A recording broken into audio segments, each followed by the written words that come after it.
microscopic soldiers behind avocado skin. If you look closely, the part is white when first cut, then within minutes it turns brown. We're about to take an incredible journey into the world beyond our eyes. These are stone cells, microscopic soldiers, guarding the delicate treasure known as the avocado. After reading this story to the end, you'll never look at an avocado the same way again. Chapter 1.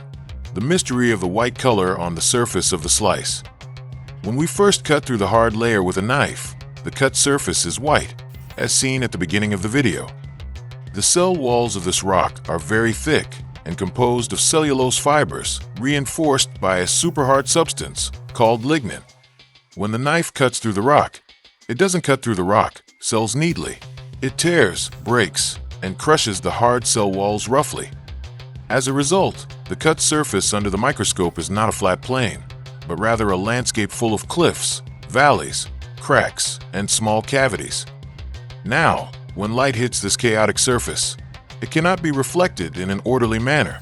Instead, it is scattered, bent, and reflected in all directions.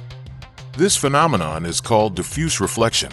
All wavelengths of light, yellow, green, and blue, are scattered simultaneously and mixed in our eyes, so what we see is white. Chapter 2. Transformation into chocolate. Within a short time, perhaps 2 or 3 minutes after we cut, the white color slowly fades, replaced by a deeper and deeper brown hue. Within the narrow cell spaces of the stone, called lumens, are still preserved remnants of life, enzymes, and chemical compounds. The two main players in this color change are phenolic compounds and an enzyme called polyphenol oxidase, or PPO for short. When the knife damages the cell structure, the compartment is destroyed. PPO and phenolic compounds eventually meet. And once they do, in the presence of oxygen from the air, a chemical chain reaction occurs. The PPO enzyme oxidizes the phenolic compounds, converting them into highly reactive molecules called quinones.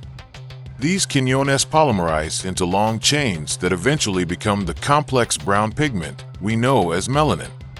Chapter 3. The secret behind the violence that makes the knife tremble. During its development, this cell never stops thickening its walls. It continually deposits layers of secondary walls inward, layer upon layer, until its lumen, or living space, shrinks to the point of near vanishing. So what makes that wall as hard as rock? This is where we meet lignin. Lignin is a complex organic polymer, giant, rigid molecule that acts like cement or superglue in the plant world. In a rock cell, the spaces between the cellulose threads are completely filled with lignin. Lignin hardens, strengthens, and makes the cell wall extremely resistant to pressure. When our knife attempts to slice thinly, we break thousands of these microscopic concretes at once. Its texture is truly rock-like because, chemically and mechanically, it is designed to be rock. Chapter 4. Exploring even deeper. Under the microscope, a cluster of stone cells contains an area that glows golden yellow. This comes from the lignin itself. Naturally, lignin polymers absorb light in the blue spectrum and reflect brownish-yellow light.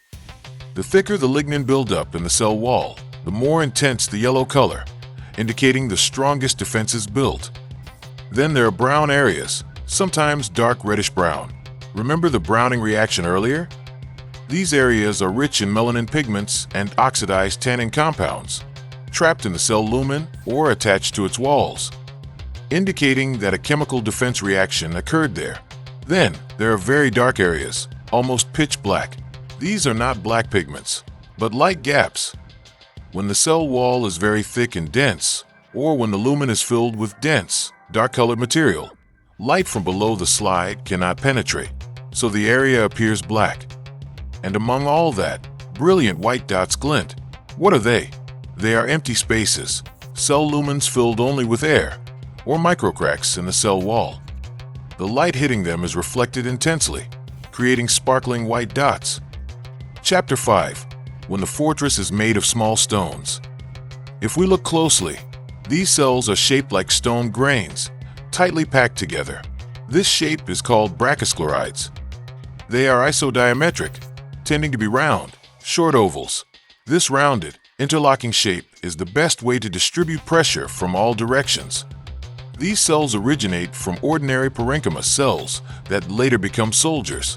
During the maturation process, they accumulate layer after layer of secondary walls inward, compressing the lumen to a central point, and the space between these cells, called intercellular space, is almost non-existent. They adhere tightly to each other by a natural adhesive called the middle lamella, which is rich in pectin. So, there you have it. The next time you hold an avocado, peel it, and feel that hard sensation on your fingers. Remember that you're touching more than just the skin of the fruit. Hopefully, this story will leave you not only more understanding, but also more amazed. Because true science doesn't diminish beauty, it actually reveals thousands of other hidden beauties. See you again in the next microscope adventure video.